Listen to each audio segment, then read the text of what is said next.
الحمد لله وكفى والسلام على عباده الذين اصطفى أما بعد فأعوذ بالله من الشيطان الرجيم بسم الله الرحمن الرحيم لن ينال الله لحومها ولا دماؤها ولكن يناله التقوى منكم إلى آخر الآية الحمد لله আল্লাহ পাকের দরবারে লাখো কোটি শুকরিয়া যে আমরা সেই রোজার পর থেকে পবিত্র ঈদ উল ফিতরের পর থেকে ঈদ উল আজহার এই ছুটি পর্যন্ত আমরা দীর্ঘ 2 মাসের উপরে আমরা ক্লাস করেছি, ইলমে দ্বীন শিক্ষা করেছি।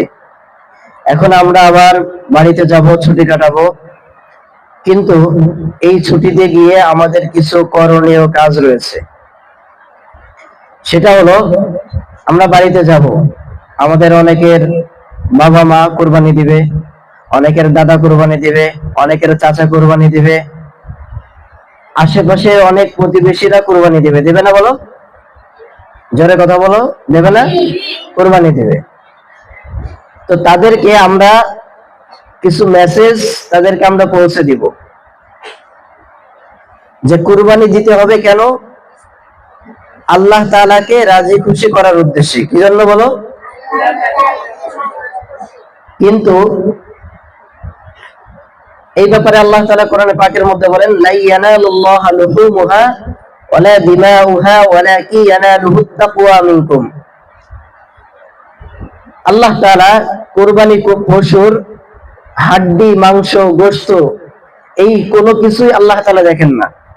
ওয়ালাকিন ইয়ানালুহুত তাকওয়া মিনকুম, তবে আল্লাহ তাআলা লক্ষ্য করেন, দেখেন যে কি মানুষ কি নিয়তে তাকওয়া নিয়ে কুরবানি করেছে কিনা। এজন্য হাদিসের মধ্যে আছে ইন্নাল্লাহা লা ইয়ানজুরু ইলা সুওয়ারিকুম ওয়া আমওয়ালিকুম ওয়ালাকিন ইয়ানজুরু ইলা কুলুবিকুম ওয়া আমালিকুম। আল্লাহ রাব্বুল আলামিন মানুষের চেহারা, সূরত, ধন সম্পদ এই কোন কিছুর দিকে আল্লাহ তাআলা কি করেন না, দেখেন না। ওয়ালাকিন ইয়ানালু, আল্লাহ তাআলা ওয়ালাকিন ইয়ানজুরু ইলা কুলুবিকুম ওয়া আমালিকুম, মানুষের অন্তর এবং মানুষের আমল দেখেন। মানুষ কি নিয়তে ইবাদত করেছে, কি নিয়তে সে আমল করেছে, আল্লাহ তাআলা এটাই দেখেন। এজন্য আমরা বাড়িতে যাব, আমাদের আশেপাশে যারা কুরবানি দিবে তাদেরকে একটা মেসেজই আমরা পৌঁছে দিব যাতে তারা তাদের কুরবানি করার ক্ষেত্রে নিয়তটা তারা শুদ্ধ করে। তাদের নিয়ত যেন হয় একমাত্র আল্লাহ তাআলাকে রাজি খুশি করার উদ্দেশ্যে আমি কুরবানি করছি। আল্লাহর দেওয়া সম্পদ, আল্লাহর দেওয়া মাল থেকে, আল্লাহর দেওয়া পশু থেকে একমাত্র আল্লাহ তাআলাকে রাজি খুশি করার উদ্দেশ্যে কি করতে হবে? কুরবানি করতে হবে। কেউ যদি আল্লাহ তাআলাকে রাজি খুশি করার উদ্দেশ্যে কুরবানি না করে, তার নিয়তের মধ্যে যদি গড়মেল থাকে, তাহলে কি তার কুরবানি সহি হবে? বলো, সহি হবে? সহি হবে না। এজন্য কারো অন্তরের ভিতরে যদি নিয়ত থাকে যে আমি হলো এই এলাকার সবচাইতে বড় গরু কুরবানি দিলাম, আমি হলো এই এলাকার সবচাইতে দামি ছাগলটা কুরবানি দিয়েছি, আমি হলো এই এলাকার সবচাইতে দামি মহিষটা কুরবানি দিয়েছি, এরকম নিয়ত যদি কারো অন্তরের ভিতরে থাকে, তার কুরবানি কবুল হবে না। কুরবানি কবুল হবে? কবুল হবে না। কেন? আল্লাহ তাআলা ওই যে কে কত বড় গরু, ছাগল, উট, মহিষ, দুম্বা কিনেছে, জবাই দিয়েছে, কুরবানি দিয়েছে, আল্লাহ তাআলা এগুলো কি দেখেন না। আল্লাহ তাআলা দেখেন মানুষের অন্তর, মানুষের তাকওয়া, সে কি নিয়তে ইবাদত করেছে, কি নিয়তে কুরবানিটা করছে, এটা আল্লাহ তাআলা দেখেন। তাহলে আমরা আমাদের বাড়ির আশেপাশে যারা আছে তাদেরকে এই মেসেজ আমরা পৌঁছে দিব যাতে তারা নিয়তটাকে শুদ্ধ করে কুরবানি করে। এরপরে আরেকটা মেসেজ আমরা পৌঁছে দিব, শুধু নিয়ত শুদ্ধ তো করতেই হবে, এমনও অন্তরের ভিতরে ভাবা যাবে না আমি কুরবানি করছি আল্লাহ তাআলার সন্তুষ্টির জন্য।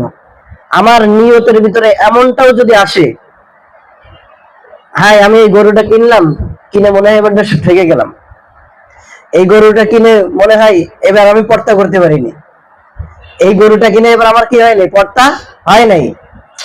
কুরবানি দেওয়ার পরে গোশত যখন মাপা হলো, 4 ভাগে বা 7 ভাগে কুরবানি দেওয়া হলো, কুরবানি দেওয়ার পরে গোশ মাপার পরে দেখা গেল যে কি এক একজন ভাগের ভাগ 20 কেজি বা 30 কেজি গোশ পেয়েছে। এবার মনে মনে বলতেছে যে কি হাই না, গরুর যে পরিমাণ ধারণা করিলাম গোশ হবে ওই পরিমাণ তো হয়নি। এবার গরুটা কিনে একটু লস খাইছি, এরকম কথাও যদি কেউ বলে তাহলে কি তার কুরবানিও সহি হবে না। বুঝে আসছে? এরকম কথাও যদি কেউ বলে তার কুরবানিও কি হবে না, সহি হবে না, কবুল হবে না আল্লাহ তাআলার উপর। আমরা কি কয় কেজি গোশ হবে এই গোশ তো খাওয়ার উদ্দেশ্যে কি কুরবানি দিয়েছি? দেই নাই তো। আমি দিয়েছি কি আল্লাহ তাআলাকে রাজি খুশি করার জন্য। আমি আল্লাহ তাআলাকে রাজি খুশি করার জন্য একটা সুস্থ সবল সুন্দর প্রাণী আমি কুরাই করেছি। এটা চাই এখানে 100 কেজি হোক, 500 কেজি হোক, 1000 কেজি হোক, গোশত যাই হোক না কেন, গোশত আমার কাছে কোনো বিষয় না। আমার কাছে বিষয় হলো আল্লাহ তাআলা কি, আল্লাহ তাআলার ভয়, আল্লাহ তাকওয়া, এটাই আমার কাছে বিষয়। আল্লাহ তাআলা সন্তুষ্টি করা, আল্লাহ তাআলাকে রাজি খুশি করা, এটাই আমার উদ্দেশ্য। যদি কুরবানি করার পরে আমার ভিতরে অনুশোচনা আসে, আফসোস আসে যে কি হায় আমি এবার লসে, গরু কিনে লস খেয়েছি, ছাগল কিনে লস খেয়েছি, যেই আন্দাজ করিলাম, আমাদের এলাকার ভাষায় বলে যে আমরা যেই আন্দাজ করিলাম সেই আন্দাজে গরু কিনতে গোশ কিনতে পার হয়নি। এই যে এইভাবে আলোচনা সমালোচনা যদি আমরা করি, কি হবে না, আমাদের কুরবানি সহি হবে না। এজন্য কুরবানি দেওয়ার ক্ষেত্রে আমরা কি এই বিষয়গুলো লক্ষ্য রাখবো। এরপরে কুরবানি গরুর পশুর হাড্ডি, মাংস, চর্বি কোনো কিছু বিক্রি করা যাবে না।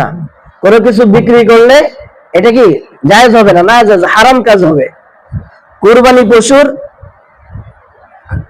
গোশত, হাড্ডি, মাংস এ কোনো কিছুই বিক্রি করার কি নাই, জায়েজ নাই। হ্যাঁ, আপনি চামড়া যদি বিক্রিও করেন, গরিব মিসকিনদের মাঝে এটা দিয়ে দিতে হবে। গরিব অসহায় দুঃখী মানুষদের মাঝে এটা বিলিয়ে দিতে হবে। অনেকে হাড্ডি বিক্রি করে, হাড্ডি বিক্রি করলেও কি এটার যে টাকা হয় এটাও কি সৎকা করে দিতে হবে। এজন্য আপনার বাড়ির আশেপাশে যারা আছে তাদেরকে এই বুঝটা আপনারা দিয়ে দিবেন, যাতে কি তারা তাদের নিয়তটা শুদ্ধ করে কুরবানিটার জন্য সঠিকভাবে সুন্দর পন্থায় দিতে পারে। আরেকটা ক্ষেত্রে আমরা দেখি একটা ব্যক্তি 2 লক্ষ বা 2.5 লক্ষ 3 লক্ষ টাকাতে একটা গরু কিনেছে, 4 জন 5 জন 7 জন শরিক মিলে। সে 3 লক্ষ টাকাতে গরু কিনেছে, 2 লক্ষ টাকাতে গরু কিনেছে, 1 লক্ষ টাকাতে গরু কিনেছে। কেনার পরে যিনি গরুটাকে জবাই করলে, গরু জবাইয়ের নিয়ম, যারা কুরবানি করবে, কুরবানি দিবে, তারাই কি জবাই দেওয়ার নিয়ম।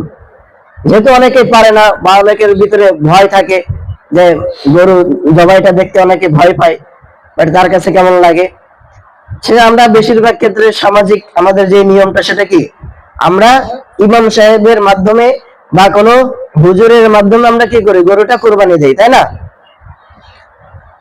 কুরবানি দেওয়ার পরে আমাদের অন্তরের ভিতরে এত কার্পণ্যতা যে আমরা ইমাম সাহেবের কাছে যে গরুটা আমরা 1 লক্ষ 2 লক্ষ 5 লক্ষ টাকা দিয়ে আল্লাহ তাআলা সন্তুষ্টির জন্য গরু ক্রয় করে কুরবানি দিলাম, তাহলে আমরা গরু কিনলাম কয় লাখ টাকা দিয়ে, 2 লাখ টাকা দিয়ে, কেউ গরু কিনলো 1 লক্ষ টাকা দিয়ে, কেউ একটা ছাগল কিনলো 25,000 30,000 20,000 টাকা দিয়ে।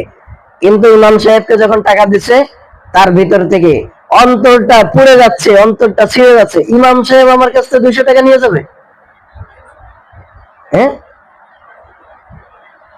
এই যে ইমাম সাহেবকে টাকা দেওয়া যে ব্যক্তি গরুটা কুটে দিল, ছিলে দিল, মানে যারা কসাই আছে গরুটা আপনাকে সুন্দরভাবে প্রস্তুত করে দিল গোশটা, তাদেরকে টাকা দেওয়ার ক্ষেত্রেও ইনসাফ করতে হবে। এখানেও কি কার্পণ্যতা করা যাবে না, এখানেও আপনাকে নিয়ত থাকতে হবে। এই যে আমি 200 টাকা 500 টাকা কসাইকে দিলাম বা যিনি গরু জবাই করলেন তাকে দিলাম, এটাও আমি আল্লাহ তাআলা সন্তুষ্টির জন্য দিয়েছি। এখানেও যদি কার্পণ্যতা হয় অথবা এখানেও যদি নিয়তের মাঝে গরমিল হয়, তাহলে কি কোরবানি কবুল হবে কি হবে না এই ব্যাপারে সন্দেহ থাকবে।